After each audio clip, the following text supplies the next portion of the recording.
दो दोस्त होते हैं जो कि बहुत ही जिगरी दोस्त होते हैं।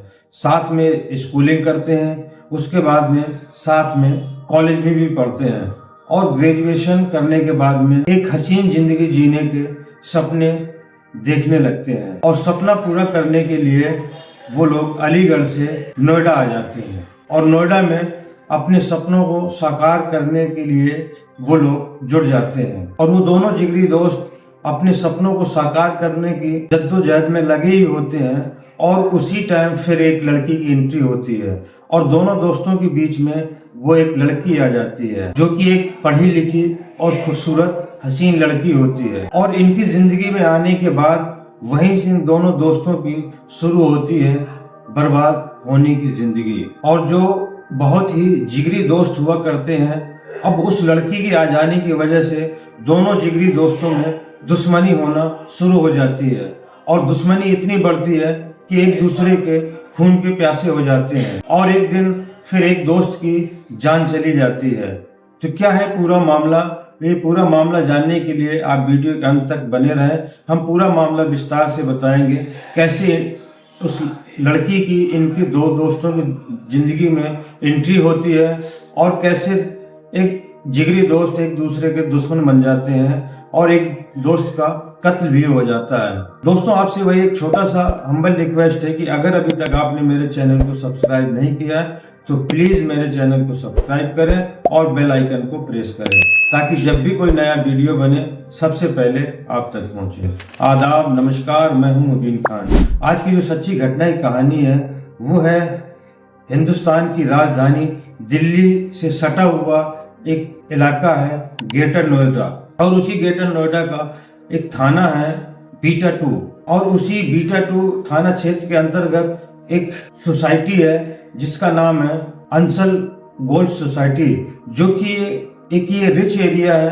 और ग्रेटर नोएडा तो सभी जानते हैं कि एक बहुत ही रिच एरिया है।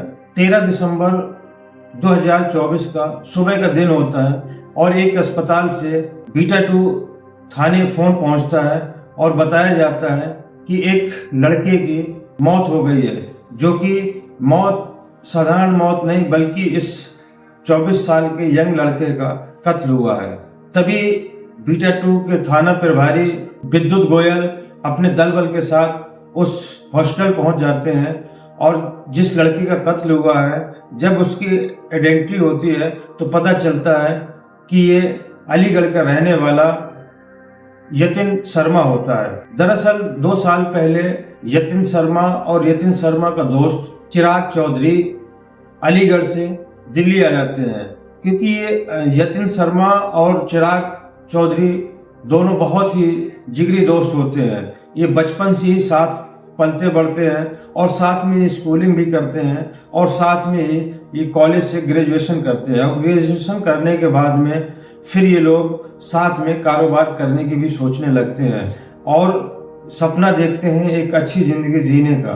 तभी ये अपने घर वालों से पैसा लेते हैं और ग्रेटर नोएडा में एक कैफे स्टार्ट करते हैं और कैफे में तकरीबन 10 लाख रुपए का ये लोग इन्वेस्टमेंट करते हैं और अंसल गोल्फ सोसाइटी में ये लोग कैफे खोल लेते हैं। अब क्योंकि अंसल गोल्फ सोसाइटी भी एक रिच एरिया होता है और आसपास अच्छे खासे कॉलेज भी होते हैं और मॉल वगैरह भी होते हैं, तो यहाँ पर नवयुवकों का जमावड़ा काफ़ी होता है और नवयुवक कैफे में काफ़ी लोग ज़्यादा आते हैं। इसलिए ये 10 लाख रुपए लागत लगा के एक कैफे खोलते हैं और कैफे भी इनका बहुत अच्छा चलने लगता है, क्योंकि ये दोनों दोस्त होते हैं यतिन शर्मा और चिराग चौधरी, ये स्वभाव के भी बहुत अच्छे होते हैं और जो भी इनसे मिलता घुल मिल जाते और इनसे भी दोस्ती हो जाती। और दोनों की दोस्ती के चर्चे भी उस क्षेत्र में होते हैं, क्योंकि सभी जानते हैं कि ये दोनों बहुत ही अच्छे दोस्त और जिगरी दोस्त हैं, एक दूसरे पर जान छिड़कने वाले दोस्त हैं। और इनका बिहेवियर और इनका नेचर भी लोगों को इनकी तरफ अट्रैक्ट करता था और जो भी एक बार इनसे मिलता इनके कैफे में आने जाने लगते। सब कुछ सही चल रहा था, अच्छी खासी इन लोगों की कमाई भी होने लगती है। और जब कमाई होती है तो जाहिर सी बात है, जब जेब गर्म होती है तो उनको खर्च करने के भी तमाम रास्ते ढूंढने लगते हैं। और उसी दौरान इनकी जिंदगी में एक लड़की की एंट्री होती है जिसका नाम होता है हर्षिता। पास के ही कॉलेज में वो ग्रेजुएशन करने आई थी। वो भी एक सपना लेकर उस कॉलेज में पढ़ने आई थी और अपने सपनों को पूरा करने का वो पूरा इरादा भी रखती थी। और उसी दौरान उस लड़की हर्षिता की मुलाकात चिराग चौधरी से हो जाती है और इन दोनों में दोस्ती हो जाती है और धीरे धीरे दोस्ती प्यार में बदल जाती है। अब चिराग पासवान और यतिन शर्मा की कमाई भी अच्छी खासी थी, इसीलिए एक दिन चिराग चौधरी हर्षिता से कहता है कि तुम्हें पैसे की फिक्र करने की कोई ज़रूरत नहीं है, जो भी तुम्हारे खर्चे होंगे तो मुझसे बताना, मैं तुम्हारे खर्चे पूरे करूँगा। और फिर ये लोग साथ में भी रहने लगते हैं, क्योंकि वहीं अंसल गोल्फ सोसाइटी में इन्होंने एक किराए का फ्लैट भी ले रखा था। अब हर्षिता भी इन दोनों दोस्तों के साथ में रहने लगती है, लेकिन धीरे धीरे यतिन शर्मा को ऐसा लगने लगता है कि मेरे दोस्त चिराग चौधरी को एक खूबसूरत लड़की मिल गई है और कहीं ऐसा ना हो कि गर्लफ्रेंड के चक्कर में ये दोस्ती को भूल जाए। और धीरे धीरे वो कहीं ना कहीं यतिन शर्मा के मन में ऐसे ख्याल आने लगते हैं। लेकिन चिराग चौधरी अपने दोस्त को कभी इग्नोर नहीं करता था। इस बात से उसको इत्मीनान रहता था कि मेरे दोस्त को गर्लफ्रेंड जरूर मिल गई है, लेकिन मेरा दोस्त मुझे भी नहीं भूला है। और इनकी ज़िंदगी ऐसी ही चल रही होती है। हर्षिता जो होती है वो धीरे धीरे अब यतिन शर्मा से भी बात करने लगती है। अब यतिन शर्मा से भी उसकी दोस्ती हो जाती है। और जब चिराग चौधरी इन सब चीज़ों को देखता है तो उसके मन में कहीं ना कहीं इनसिक्योरिटी का ख्याल आने लगता है और वो इनसिक्योर होने लगता है, अपने ही दोस्त से इनसिक्योर होने लगता है। उसको ऐसा लगता है कि कहीं ऐसा ना हो कि इस मेरी गर्लफ्रेंड को ये छीन ले, या मेरी गर्लफ्रेंड मुझे छोड़कर यतिन शर्मा के पास चली जाए, या इसकी गर्लफ्रेंड बन जाए। यही सब उसके मन में ख्याल आने लगता है और धीरे धीरे उन दोनों दोस्तों के बीच में कहीं ना कहीं मन में शक और शुबा पैदा होने लगता है। लेकिन अभी ऐसा कुछ हालात ऐसे बने नहीं थे और ना ही कोई मामला आया था, बल्कि वहाँ के जो जितने भी उनके कैफे में आने वाले लड़के होते हैं, दोस्त होते हैं, वो सभी इन दोनों दोस्तों की बहुत तारीफ करते हैं और उनकी दोस्ती की मिसाल भी देते हैं। लेकिन कहीं ना कहीं दोनों के मन में कड़वाहट आना शुरू हो गई थी।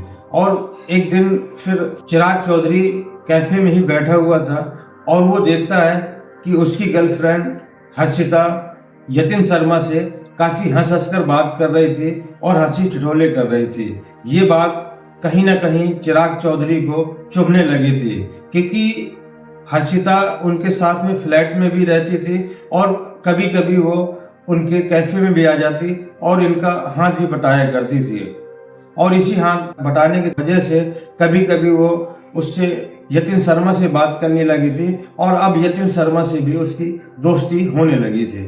फिर एक दिन हर्षिता का बर्थडे आता है और तारीख होती है 12 दिसंबर। अब चिराग चौधरी के लिए हर्षिता का ये पहले बर्थडे होता है, इसीलिए उस बर्थडे को ये लोग धूमधाम से सेलिब्रेट करना चाहते थे और हर्षिता के बर्थडे को एंजॉय करना चाहते थे। और तभी ये प्लान बनाते हैं और फ्लैट में ही बर्थडे पार्टी का इंतजाम करते हैं। और बर्थडे पार्टी होती भी धूमधाम है। ये भी अपने दोस्तों को बुलाते हैं और वहाँ पर बर्थडे पार्टी का एंजॉय कर रहे होते हैं। वहाँ पर कुछ हर्षिता के भी दोस्त आते हैं और कुछ चिराग चौधरी के भी दोस्त आते हैं, लेकिन उस बर्थडे पार्टी में यतिन शर्मा कहीं नजर नहीं आता। रात के लगभग जब 1 बज जाते हैं और पार्टी से काफी दोस्त जा चुके होते हैं, तभी यतिन शर्मा की एंट्री होती है और यतिन शर्मा के हाथ में तकरीबन 1.5 से 2 किलो का केक होता है। और ये केक देखकर चिराग चौधरी उससे पूछता है कि भाई बर्थडे पार्टी तो मेरी गर्लफ्रेंड का है और तुम ये केक लेकर क्यों आए हो? और उसके लिए तो ऑलरेडी मैंने केक बुक किया हुआ था और केक मैंने मंगवा भी लिया ऑर्डर पे, और तुम मेरे गर्लफ्रेंड के ज़्यादा नज़दीक मत आओ। और इसी सब चीज़ों को लेकर इन दोनों दोस्तों के बीच में कुछ कहासुनी होने लगती है। जबकि यतिन शर्मा कहता है कि जैसा तुम सोच रहे हो ऐसा कहीं कुछ नहीं है, सिर्फ हर्षिता मेरी एक दोस्त है और दोस्त भी तुम्हारी वजह से, क्योंकि वो तुम्हारी गर्लफ्रेंड है। इसीलिए अब जब हम साथ में ही रहते हैं तो हम भी उससे हंसी मजाक या बातचीत कर लेते हैं, और जो तुम्हारे मन में ऐसे ख्याल आ रहे हैं ऐसा कहीं कुछ नहीं है। यतिन शर्मा चिराग चौधरी को अपनी तरफ से पूरी सफाई देता है, लेकिन कहीं ना कहीं चिराग चौधरी नशे में भी होता है और कुछ दिनों से उसके मन में जो ख्याल निकल रहे होते हैं वो सब कुछ आज वो नशे की हालत में उससे उगलने लगता है और धीरे धीरे इन दोनों के बीच में काफी बातचीत बढ़ जाती है और बातचीत अब तल्खी में आ जाती है। अब जब तल्खी जैसी बढ़ती है तो चिराग चौधरी का गुस्सा भी वैसे वैसे बढ़ने लगता है और चिराग चौधरी गुस्से में किचन जाता है और किचन से एक चाकू निकाल कर लाता है। अब जैसे ही उसके हाथ में चाकू देखते हैं तो वहां पर दो दोस्त और बैठे हुए थे जो कि चिराग चौधरी के ही दोस्त होते हैं और उनकी दोस्ती यतिन से उतनी नहीं थी और ना ही यतिन से उनकी इतनी बनती थी। और जैसे ही वो चिराग चौधरी को इतने गुस्से में देखते हैं और हाथ में चाकू देखते हैं तो चिराग के वो लिपट जाते हैं और हाथ से चाकू छुड़ाने की कोशिश करने लगते हैं, लेकिन चिराग चौधरी का गुस्सा सातवें आसमान पर था और उन दोनों को झटक देता है जिससे वो दोनों दोस्त दूर गिरते हैं और इतने में ही चिराग चौधरी अपने जिगरी दोस्त यतिन शर्मा के सीने में खंजर भोंक देता है और ऐसा खंजर भोंकता है कि यतिन शर्मा वहीं पर ही फड़फड़ाने लगता है, शरीर से ब्लड बहने लगता है। जब ब्लड बहता देखता है चिराग चौधरी तो उसका गुस्सा कुछ शांत होता है, लेकिन वहीं पर जो दोस्त होते हैं आनंद फानंद में उसको अस्पताल ले जाते हैं। और जब अब ये सब प्रक्रिया होते होते काफी सुबह भी हो गई थी और जब ये लोग उसको हॉस्पिटल लेके जाते हैं, नजदीकी हॉस्पिटल में लेके जाते हैं और डॉक्टर जैसे ही यतिन शर्मा को देखते हैं तो डॉक्टर यतिन शर्मा को मृत घोषित कर देते हैं और वहीं से फिर पुलिस को फोन करके इन्फॉर्म करते हैं। जब पुलिस आती है और उसकी जेब की तलाशी ली जाती है तो उसकी जेब में उसकी आइडेंटिटी कार्ड मिल जाते हैं, जिससे ये पता चल जाता है कि ये लोग जिसकी मौत हुई है ये लड़का अलीगढ़ का रहने वाला होता है और घर के कुछ नंबर भी मिलते हैं। तभी वो लोग इनके घर वालों को इन्फॉर्म कर देते हैं और अलीगढ़ से इनके घर वाले भी नोएडा पहुंच जाते हैं और पुलिस जब मामले की जांच करती है तो उसमें पता चलता है कि लड़की के बर्थडे पार्टी में दोनों दोस्तों का झगड़ा हुआ और वहीं पर इसका कत्ल हो गया।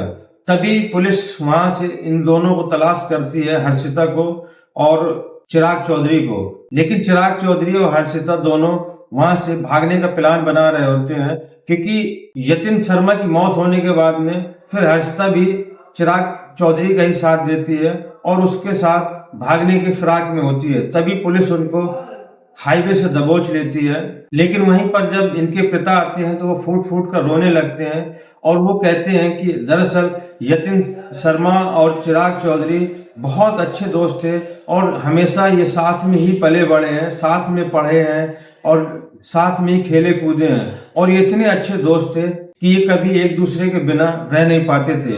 लेकिन एक लड़की की वजह से इन दोनों दोस्तों के बीच में इतनी कड़वाहट आई कि आज मेरा बेटा इस दुनिया से चला गया। तो दोस्तों ये थी आज की सच्ची घटना की कहानी। ये कहानी सुनाने का मकसद किसी को आहत करना या परेशान करना नहीं है, बल्कि आप लोगों तक सच पहुंचाना और जागरूक करना है। तो दोस्तों आपको अगर ये वीडियो अच्छा लगा हो तो ज्यादा से ज्यादा लाइक करें, सब्सक्राइब करें और अपनी राय जरूर दें। महज छोटी सी बात में कत्ल जैसे जघन्य अपराध को कर देना ये कहाँ की समझदारी है और बचपन की दोस्ती महज एक लड़की के लिए अपने दोस्त का कत्ल कर देना ये कहाँ तक सही है। ये सब हुआ एक लड़की के आ जाने की वजह से। तो आपकी जो भी राय हो आप कमेंट बॉक्स में अपनी राय जरूर दें और फेसबुक पर देख रहे हो तो पेज को फॉलो करें। मिलते हैं अगले वीडियो में नई कहानी के साथ। जय हिंद।